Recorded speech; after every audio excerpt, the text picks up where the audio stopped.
Hello दोस्तों, प्रतिमा GS academy पे आप सभी का स्वागत है। दोस्तों, सामान्य हिंदी में पर्यायवाची शब्द शुरू करते हैं। उपेक्षा। उपेक्षा का मतलब होता है कि किसी पे ध्यान न दिया जाना, यानी उसका उपेक्षा किया जाना। और अपेक्षा का मतलब होता है कि किसी पे ध्यान दिया जाना, यानी उससे उम्मीद किया जाना। तो उपेक्षा का कितने अर्थ हो सकते हैं, वही उपेक्षा का पर्यायवाची होगा। दोस्तों, आप लोग लाइक कर दीजिए और शेयर कर दीजिए अपने दोस्तों को। जो समीक्षा अधिकारी दे रहे हैं, सहायक समीक्षा अधिकारी, उनके लिए क्लास बहुत आवश्यक है। तो उपेक्षा का मतलब होता है एक लापरवाही।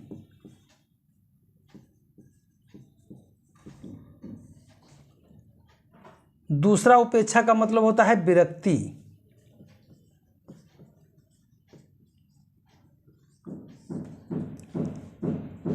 उदासीनता।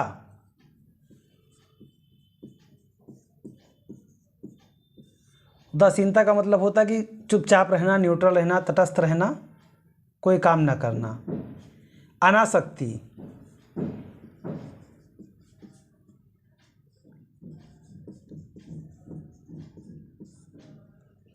विराग।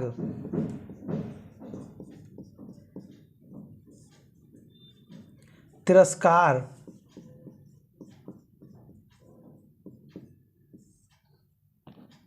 उल्लंघन।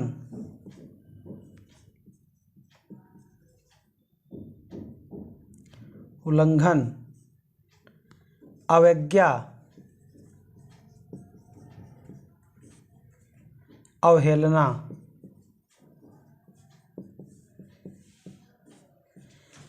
यानी उपेक्षा के पर्यायवाची में आपको उदासीनता पता होगा, लापरवाही, तिरस्कार और उल्लंघन।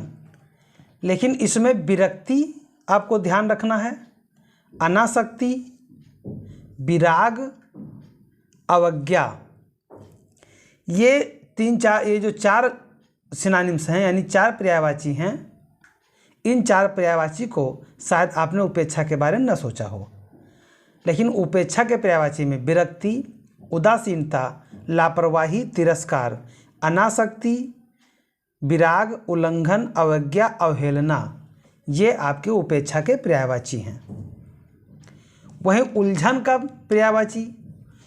उलझन का मतलब होता है, कई बार लोग का जब बीमार होते हैं तो बोलते हैं हमें उलझन हो रही है, तो उसमें चक्कर आना। जब उलझन का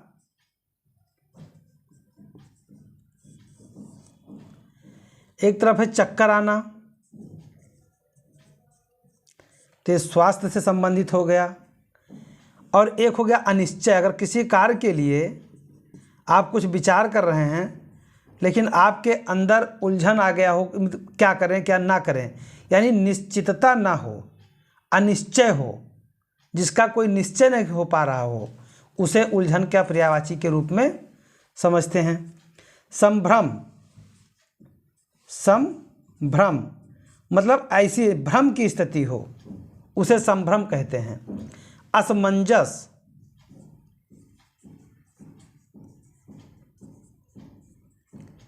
असमंजस, दुविधा।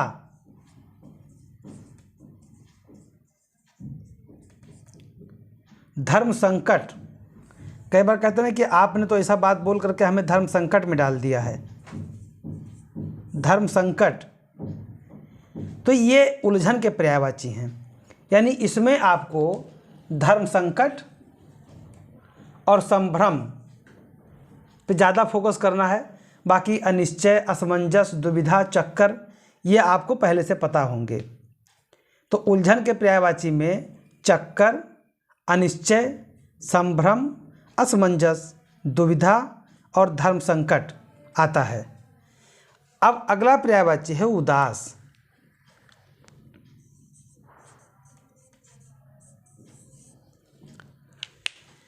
उदास में क्या क्या आ सकता है? उन्मन।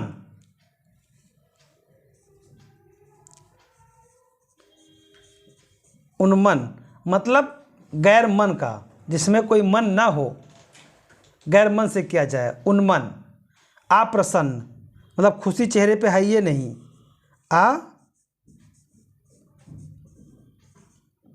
प्रसन्न।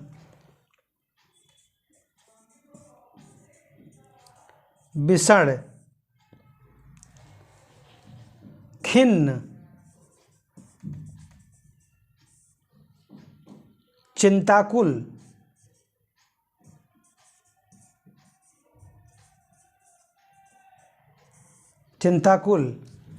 उद्विग्न,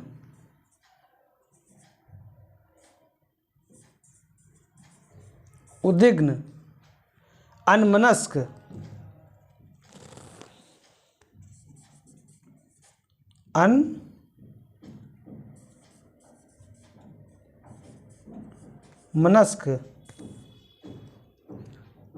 औसन्य,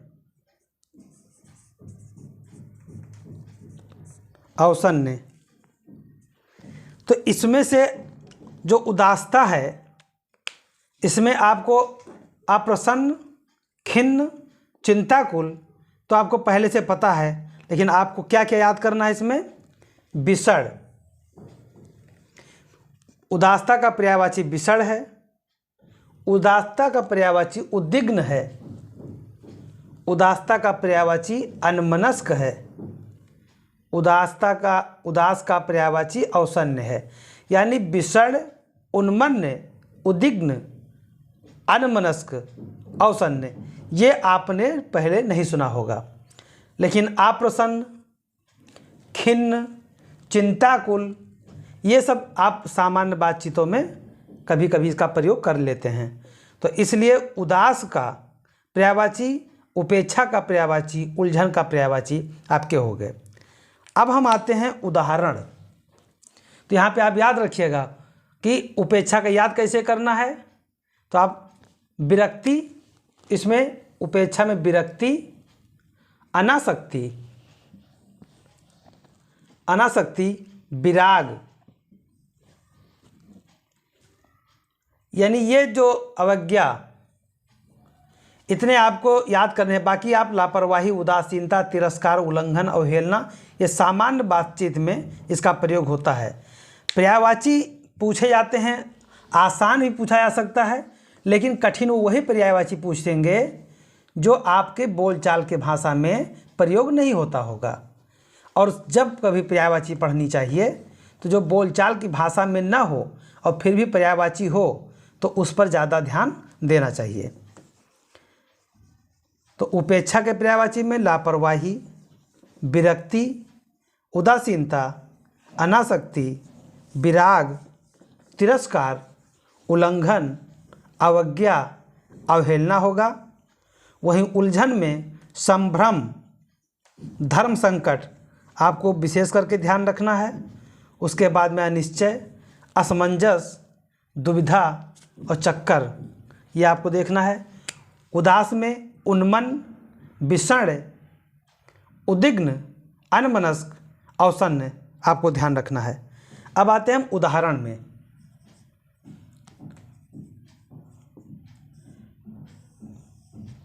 कई बार आप देखते होंगे लोग अपने बच्चों को उदाहरण देते हैं, उनका लड़का तो ये कर गया, उनका ये कर गया, और एक अलग अलग मिसाल देने लगते हैं। जब आप कुछ हो जाओगे तो आपका मिसाल लोग देने लगेंगे, ऐसा करता था, वैसा करता था, आज वो बन गया, पहले तो पता नहीं था, पता नहीं क्या क्या। तो ये सब पर्यायवाची हैं, जितना आप गांव में सुनते हैं, शहर में सुनते हैं, पड़ोसी से सुनते हैं। जिसे उदाहरण का मतलब होता है दृष्टांत। थोड़ा कठिन शब्द है ये, दृष्टांत। तो दृष्टांत का मतलब होता है उदाहरण देना। दृष्टांत किसी के कार्यों की व्याख्या करके उसे प्रोत्साहित करना, उसका शुद्ध हिंदी होता है दृष्टांत। मिसाल, लोग कहते हैं ऐसा कार्य को मिसाल बन जाओ। भगत सिंह मिसाल बन गए, आप भी मिसाल बन जाओ। लेकिन भगत सिंह मिसाल इसलिए बन गए क्योंकि यहाँ गुलाम थे बाहरी। और आज के समय भगत सिंह कैसे बन जाए जब यहीं के लोग गुलाम बनाए हैं। नजीर, नजीर उर्दू शब्द है, ये भी उदाहरण की बात है। नमूना, नमूना वस्तु के लिए प्रयोग किया जाता है। जब कोई चीज़ नई वस्तु बनवाना होता है तो कहते हैं भाई एक नमूना दिखाओ। उद्धरण, उद्धरण, निदर्शन, इसमें आपको सब याद करने लायक है। निदर्शन, केवल और केवल इसमें मिसाल और दृष्टांत भी शायद कोई प्रयोग करता होगा, लेकिन फिर भी सामान्य बोलचाल कहीं ना कहीं मिल जाता है। उदाहरण के लिए नमूना भी मिल जाता है, लेकिन निदर्शन, उद्धरण और नज़ीर ये आपके उदाहरण के पर्यायवाची हैं जो आपको सामान्य बोलचाल की भाषा में नहीं मिलते हैं। यानी कि सामान्य बोलचाल की भाषा में लोग कठिन शब्दों का प्रयोग करने से बचते हैं, और अगर कठिन शब्द कर देते हैं तो लोग ये नहीं कहते हिंदी बोल रहा है, लोग कहते हैं काओ अंग्रेजी बोल रहे हो, मतलब उसमें भी उनको अंग्रेजी नज़र आती है। अंग्रेजी का ये एक मुहावरा की भांति प्रयोग करते हैं लोग। इसका मतलब होता है क्या बोल रहे हो जो हमें समझ नहीं आ रहा है, इसका मतलब ये हुआ। लोग कहते हैं अंग्रेजी, शुद्ध हिंदियों में अंग्रेजी बोलेंगे। तो दृष्टांत, नज़ीर, उद्धरण, निदर्शन, ये आपको 4 फोकस करने हैं उदाहरण के लिए। बाकी मिसाल और नमूना सामान्य बोलचाल की भाषा में आपने प्रयोग किया होगा। उतावला, उतावला का पर्यायवाची जो है ये तो आप सबको तो ऐसे पता होगा। लोग कहते हैं वाह शादी तय हो गई, एकदम उतावलापन देखो। जैसे एक लोग हमारे जानने वाले हैं, उनकी भी शादी तय हुई है, उनका उतावलापन दिखता है। व्यग्र, उतावला का व्यग्र होगा। आतुर होना, हर कोई आतुर होता है, क्या बोले हम। अधीर, मतलब तन को अब धैर्य नहीं है, अधीर हो गए एकदम। बोलेंगे उतावलापन देखो, अधीर हो गए बेचारे एकदम, तो ये पर्यायवाची उतावला का। हड़बड़िया, इतना उतावलापन है कि पता नहीं का के कमोए गलत कह डारे, कहीं हड़बड़ाए गए रहे ना जल्दी जल्दी में, कहने अरे जल्दी जल्दी में हड़बड़ा गए। तो हड़बड़िया, हड़बड़िया जो है उतावला का पर्यायवाची है। जल्दबाज,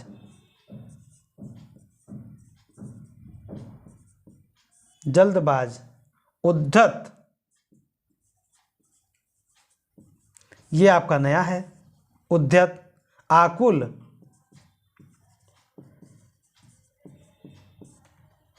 बेताब,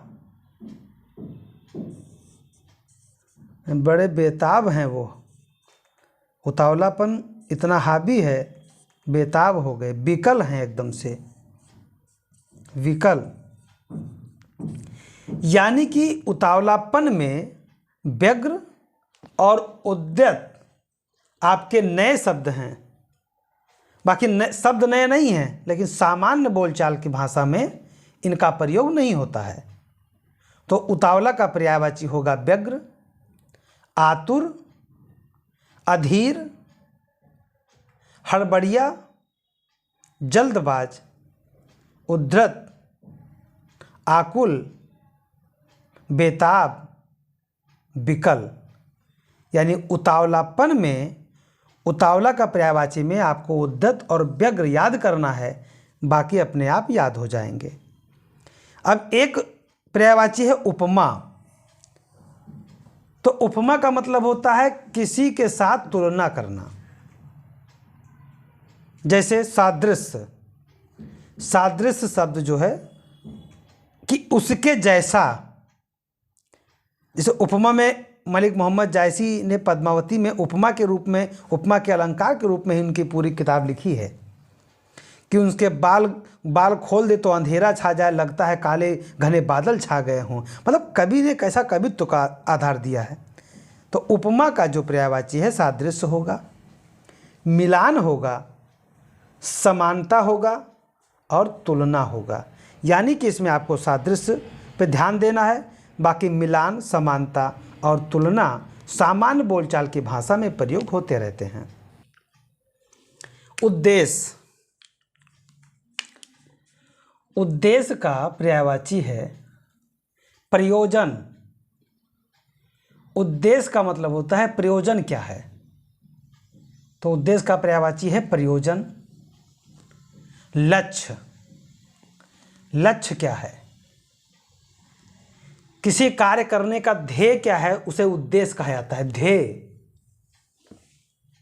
निमित्त क्या है, मकसद क्या है, हेतु क्या है।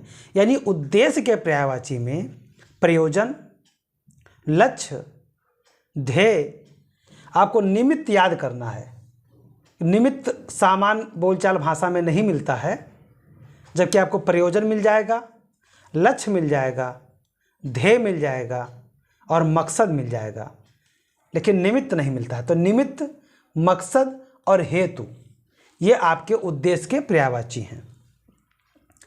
उल्लास के पर्यायवाची, बहुत खुशी का माहौल हो, बहुत एकदम प्रफुल्लित हो, तो ऐसी स्थिति को उल्लास कहा जाता है। और उल्लास का पर्यायवाची होता है आह्लाद। जैसे हमारा नाम प्रहलाद है, तो प्रहलाद का मतलब भी खुशी होता है, मतलब एकदम निडर होना। आगे आप लोग प्रहलाद की कहानी जानते हैं। तो उल्लास, उल्लास का मतलब होता है आह्लाद, आनंद। वाह, आनंद विभोर हो जाना, एकदम बिल्कुल प्रफुल्लित हो जाना, खुशी के मारे एकदम पता नहीं क्या क्या कर डालना, छत से कूद जाना। तो उल्लास, हर्ष, हर्ष, प्रमोद, मौज और उत्साह। यानी कि आह्लाद, हर्ष और प्रमोद पे आपको ज़्यादा फोकस करने हैं। बाकी आनंद, मौज और उत्साह जो है ये सामान्य बोलचाल की भाषा में आपको मिल जाता है। उजड्ड, यानी लड़का बहुत उजड्ड है, बहुत धृष्ट है, बहुत ही धृष्ट है, एकदम से लंठ आदमी है, गंवार है, एकदम से बोलने की तमीज नहीं है, अक्खड़ भाषा बोलता है, अभद्र है, अभद्र, उद्दत है, लंफट और मूर्ख है। मतलब ये हुआ कि जो उजड्ड के पर्यायवाची हैं वो अभद्र, गंवार, अक्खड़ और लंपट, ये सामान्य बोलचाल की भाषा में आ जाता है। एक बात और ध्यान रहे, गंवार जब तद्भव तत्सम में आएगा, तद्भव तत्सम में, तब जो गंवार होता है, गंवार का मतलब होता है गांव वाला, गांव। तो ध्यान रहे कि वहाँ शब्द बदल जाएगा और यहाँ का शब्द अलग है। तब ऐसा मत सोचना अच्छा गंवार मतलब वहाँ तो गांव का था। गांव का पर्यायवाची में गंवार आएगा, लेकिन उजड्ड के पर्यायवाची में भी गंवार आएगा। यहाँ पे गंवार का मतलब होता है जो पढ़ा लिखा ना हो, और वहाँ गंवार का मतलब होता है जो गांव का वासी हो। तो अलग अलग शब्द के अर्थ होते हैं। तो उजड्ड में आपको धृष्ट, लंठ और उद्दत याद करना है। बाकी अभद्र, गंवार, अक्खड़ और लंपट ये आप सामान्य बोलचाल की भाषा में सुनते होंगे। अगला है उपजाऊ। तो उपजाऊ का जो पर्यायवाची है उसका मतलब होता है उत्पादक, उर्वरक और फलप्रद। कहा जाता है कि कृषि उपजाऊ है। उपजाऊ और उपज दोनों में अंतर होता है। उपज मतलब कि पैदा हुआ फल,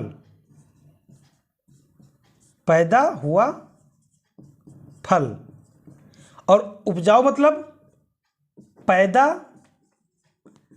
करने में सक्षम, पैदा करने में सक्षम और पैदा हुआ दोनों में अंतर होता है।